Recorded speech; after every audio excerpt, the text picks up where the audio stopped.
So player empowerment is a hot topic around the NBA right now because we've seen star players change teams so much over the past couple of years, and a lot of it from their own doing. I mean, for a long time it was the team wants to trade a guy because they think it makes sense for them, or it's the guy leaves in free agency. Well, now we're seeing stars, whether it's sending winks to their front offices being like, hey, trade me, or in some cases just flat out saying trade me, and it gets all over Twitter, that players are dictating their futures now more than ever.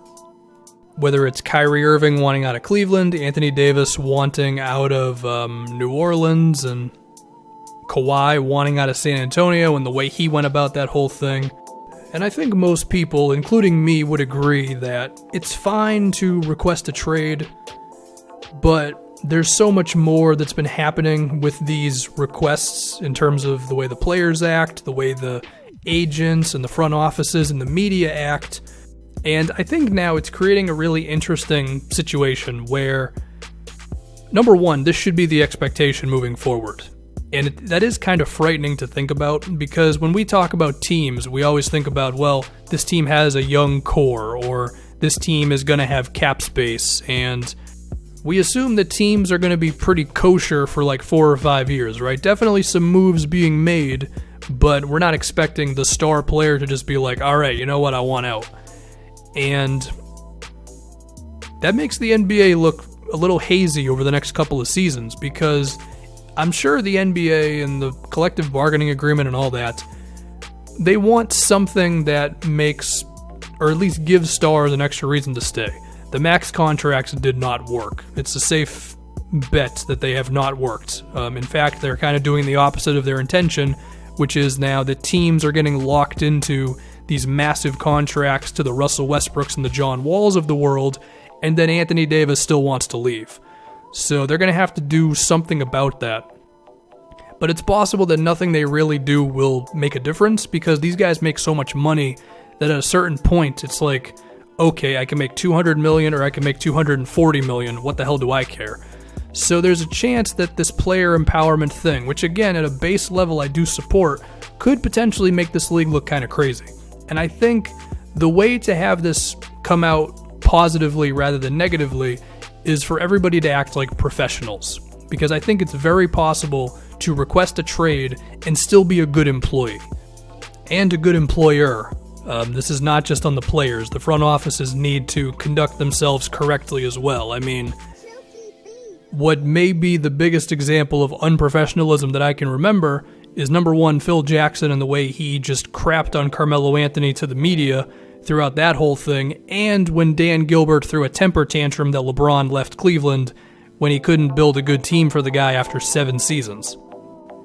And you could also argue that the way Dell Demps handled this whole Lakers thing, where he didn't just flat out tell them, hey, look, I'm not really going to deal with you guys, I don't like your offer, but instead leading them on, and there's definitely gray area there where you could argue the Lakers didn't negotiate well, but if it's true that Dell Demps really went into that saying, I'm not going to do this trade, then that's unprofessional. And I know the counter to that is, well, what about Clutch Sports and everything they did? Just give me a minute and I'll get back to that. I think another example of professionalism for a front office is also just being a good front office, in the sense of the moves you make, how consistent are you with the types of moves you make, are you transparent with your star players about your long-term future for the team? Are you good at evaluating talent? Are you good at drafting? I mean, it's definitely, still, it's a responsibility for the organizations to do well. I mean, we shouldn't expect players to just sit by as their front office just makes bad move after bad move. And you could definitely argue that the way the Pelicans handled pretty much all of Anthony Davis's career was not very good, with certain signings and trying to be good too quickly, and sure, they got unlucky with some injuries here and there, but I mean, did they nail like any draft pick besides Buddy Hield pretty much? If we go back to Kyrie requesting a trade from Cleveland, they went all out to cater to LeBron. And yeah, maybe Kyrie should have had the sight to be like, well, LeBron's going to be awesome for the next 9 years, so it's fine. But in the sense of young players and draft picks, Cleveland really did not set themselves up to be good in the future. They were basically just hoping that LeBron could just hold on, basically. And It's possible Kyrie wasn't about that. It's also possible that he knew that they tried to trade him anyway. And of course, there are probably some other things with that trade that we're never really going to know.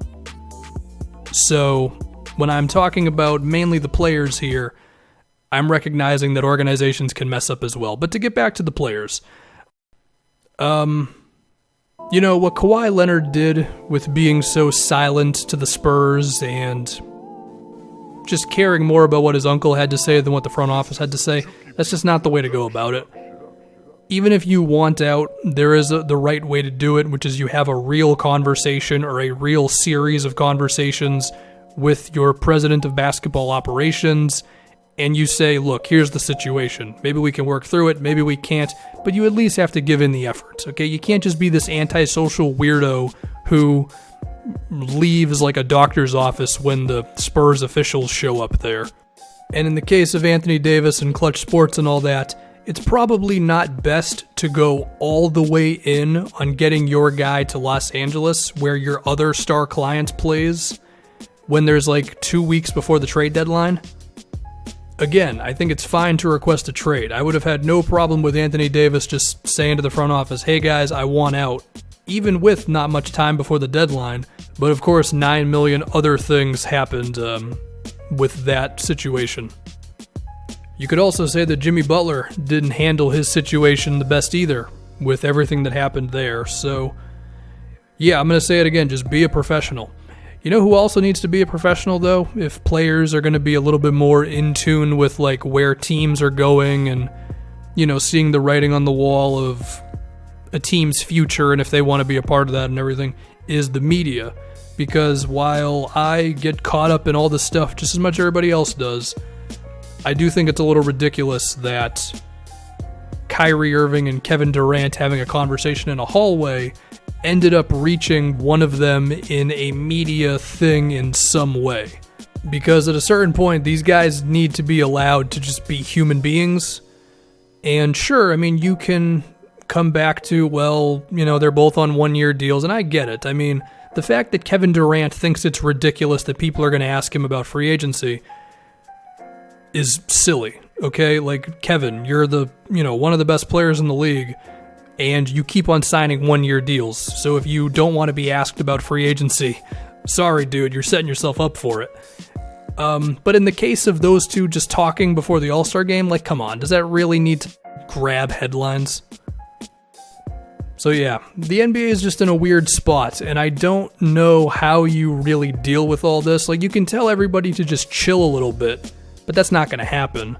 So yeah, it's all very interesting stuff that I don't entirely know what's going to come of all of it or how to resolve any of it.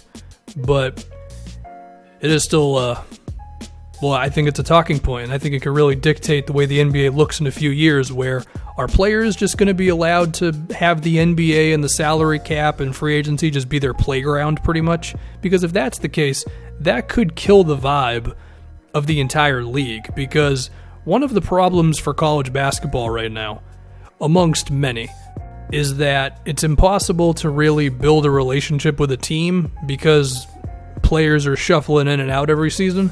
And if we're not going to have star players on NBA teams for 6 to 10 years consistently, then it's going to make it a little tougher to identify with teams. I'm a Celtics fan, and I've grown to really like, this year has been weird, but for the most part, I do like a lot of the Celtics players, but the team changed pretty much overnight before last season, and it did take me a while into last year to really build up that sentimental value with the team, I guess.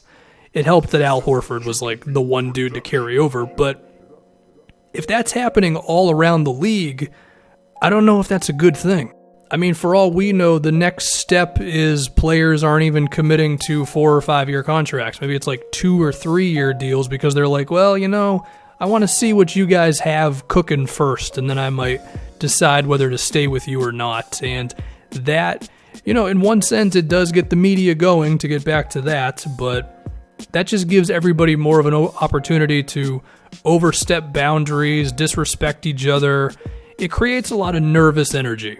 And when you start putting that into the equation where a whole lot of money is involved and merchandise and all that, well, there you go. So that's my spiel on player empowerment. To get back to it once again, just be professionals, everybody involved.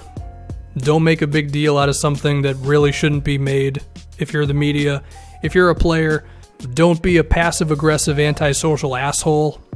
And if you're a front office, then remember that the players you're dealing with are still people, even if you, of course, always worry about how much you're paying them and all that. And perhaps we can end up on the other side of this, if there is another side of this, with the NBA being a little better.